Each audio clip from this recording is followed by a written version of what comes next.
जय हिंद दोस्तों जो रेलवे में टीचर की वैकेंसी निकली है, बच्चों को बहुत बड़ी कंफ्यूजन ये है कि 3 वैकेंसी उसमें निकली।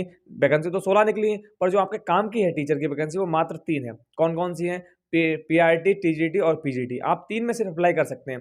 अब उसमें दिक्कत क्या आ रही कि बच्चों को पता ही नहीं कि हम पीआरटी में अप्लाई कर सकते हैं, टीजीटी में अप्लाई कर सकते हैं या पीजीटी में अप्लाई कर सकते हैं। और उससे बड़ी दिक्कत क्या है कि बच्चों को क्वालिफिकेशन नहीं पता, उनकी एलिजिबिलिटी नहीं पता कि क्या क्या लगने वाला है। इसी प्रकार हमने शॉर्ट वीडियो डाली थी। सबसे पहले आप ये देखिए, इसमें कमेंट पर गौर कीजिएगा। लगभग 144 कमेंट है और हमने लगभग सभी का रिप्लाई दिया। ऐसा एक दो हो सकता है जो हमें समझ में ना आया हो, बच्चे ने क्या पूछा है, मैंने उसका वो भी रिप्लाई दिया कि बेटा आप फिर से बताइएगा। उसका हमने किसी ना किसी प्रकार से उसको सॉल्यूशन दिया है कि आप इसमें नहीं, इस तरह से आपके अगर आपके पास ये क्वालिफिकेशन है और आपके पास ये चीज़ें हैं तो आप अप्लाई कर सकते हैं। और पीआरटी, पीजीटी, टीजीटी में हमने अच्छे ढंग से समझाया है कि आप किस में अप्लाई कर सकते हो। तो ये वीडियो आपके लिए लॉन्ग होने वाली थोड़ी सी, पर आपकी 10 कन्फ्यूज़न बहुत ज़बरदस्त दूर होंगे, जो कि आपको इस रेलवे टीचर में पीजीटी, टीजीटी और पीआरटी में कंफ्यूजन रहे। तो सबसे पहला सवाल क्वेश्चन क्या आता है बच्चे का, वो एक बार क्वेश्चन हम पढ़ते हैं, फिर आपको उसका आंसर देने वाले हैं कि क्वेश्चन क्या है बच्चे का। सबसे पहले बच्चे का क्वेश्चन है कि सर टीजीटी एंड पीजीटी के लिए बीएड कंपलसरी है क्या? बेटा कि टीजीटी और पीजीटी के लिए बीएड कंपलसरी है, कब है? अगर आप यूपी पीजीटी के लिए अप्लाई करते हैं तो आपके लिए बीएड कंपलसरी है, अन्यथा आपके लिए बीएड कंपलसरी नहीं है। तो इसका जवाब हमने दिया था, आप कमेंट में जाकर चेक कर सकते हैं। उसके साथ दूसरा क्वेश्चन क्या है कि बच्चे ने सवाल किया था कि भाई अगर बीए करा हो तो क्या टीजीटी में डाल सकते हैं? Please reply me. तो आपने अगर बीए किया है और उसके साथ साथ हमने बच्चे ने कहा कि डीएलएड भी किया है, तो आप भाई टीजीटी में अप्लाई नहीं कर सकते हैं। टीजीटी में आपके पास बीएड होना ही चाहिए। इतनी बात क्लियर हुई। और साथ साथ में आपके पास 50% मार्क्स भी होने चाहिए। यहाँ अगर आप टीजीटी में रेलवे में डालना चाहते हैं तो आपके आपके पास डीएलएड, बीएड या ए टू जेड कुछ भी होना चाहिए। साथ साथ में आपके पास सी टेट भी होना चाहिए। क्या? सी टेट होना चाहिए, सिर्फ और सिर्फ टेट नहीं, सी टेट कंपलसरी है, जो कि सेंट्रल टेट। क्योंकि जो हमारे रेलवे आइसोलेटेड रेलवे टीचर की वैकेंसी है वो आपकी सेंट्रल वैकेंसी है, इसलिए आपका सी टेट मांग रहे हैं, टेट नहीं मांग रहे हैं। इतनी बात क्लियर हुई। नेक्स्ट क्वेश्चन बच्चे ने किया है, पीजीटी में बीएड जरूरी है क्या? अगर मास्टर डिग्री ही रहेगी तो फॉर्म नहीं डाल सकते हैं।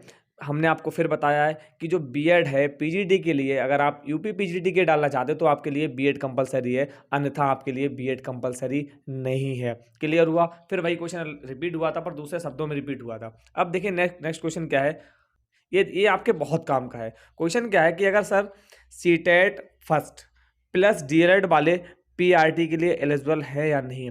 बिल्कुल आप पीआरटी के लिए आपने डीएलएड, बीएड, बीएलएड या बीएड या अभी तक क्या था, जैसे इसमें जो वैकेंसी निकली थी रेलवे टीचर की, इसमें उन्होंने साफ साफ कह दिया था कि अगर आपके पास डीएलएड है, बीएलएड है, बीटीसी या आपके पास बीएड भी है, इसमें अभी तक क्या चल रहा था कि बीएड होगा तो पीआरटी में आप प्राइमरी टीचर सेक्शन में अप्लाई नहीं कर सकते, 1 to 5th में अप्लाई नहीं कर सकते। पर इस वैकेंसी में बिल्कुल साफ साफ नोटिस में पॉइंट दे रखा है कि अगर आपके पास बीएड है तो आप पीआरटी में अप्लाई कर सकते हैं, प्राइमरी टीचर आप बन सकते हैं। क्लियर हुआ? आपको इसके लिए आपका कोई भी डाउट नहीं रहना चाहिए। नेक्स्ट क्वेश्चन क्या है बच्चे ने किया है, पीजीटी में सीटेट लगता है ना सर?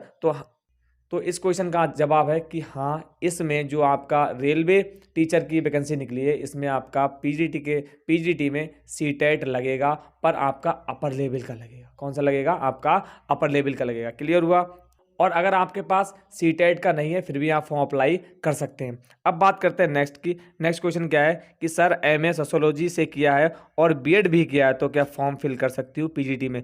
जी हाँ, आप बिल्कुल फॉर्म फिल कर सकते हैं। नेक्स्ट क्वेश्चन क्या है कि sir UP test first paper clear है, क्या मैं रेलवे टीचर पीआरटी के लिए अप्लाई कर सकती हूँ? आप सर बताइए। हाँ जी, अगर आपने यूपी टेट का पेपर क्लियर कर रखा है और हमने आपको फिर कहा है कि आपको सी टेट करना कंपलसरी है, बिना सी टेट के आप अप्लाई नहीं कर सकते हो पीआरटी में। क्लियर हुई इतनी बात? पर आपने डीएलएड किया हो या बीएड किया हो, आपने या बीएलएड किया हो, आप इन सब करके आप क्या अप्लाई कर सकते हो। नेक्स्ट क्वेश्चन बहुत प्यारा सा है कि किसी बच्चे ने कहा है और आपका बहुत काम का, इस पे बहुत सारे कमेंट्स आए थे कि सर ओबीसी में 86 नंबर है, क्या पीआरटी के लिए अप्लाई कर सकती हूँ? तो जी हाँ, अगर आप ओबीसी के अगर आपके 82 प्लस हैं तो आप पीआरटी के लिए अप्लाई कर सकते हैं। क्लियर हुआ? आप 10 क्वेश्चन बहुत अच्छे समझाएं। इसके साथ क्वेश्चन तो बहुत सारे थे जो हमें इंपॉर्टेंट लगे, वो हमने आपको बताए हैं। अगर आपको फिर भी कोई कन्फ्यूजन है तो कमेंट में जरूर से बताएं कि भैया हमें कन्फ्यूजन है। हम आपका कन्फ्यूजन किसी ना किसी प्रकार से स्वतः दूर करेंगे और विदिन 20-30 और मैक्सिमम 1 आवर में। और अगर आपको वीडियो अच्छी लगे तो वीडियो लाइक जरूर से करें और वीडियो अपने दोस्तों को शेयर करें, जिससे हम भी मोटिवेट होते रहें और आपको इसी प्रकार के आपके जो भी कन्फ्यूजन है टीचर लाइन में आपके कन्फ्यूजन दूर होते रहें। Thank you very much.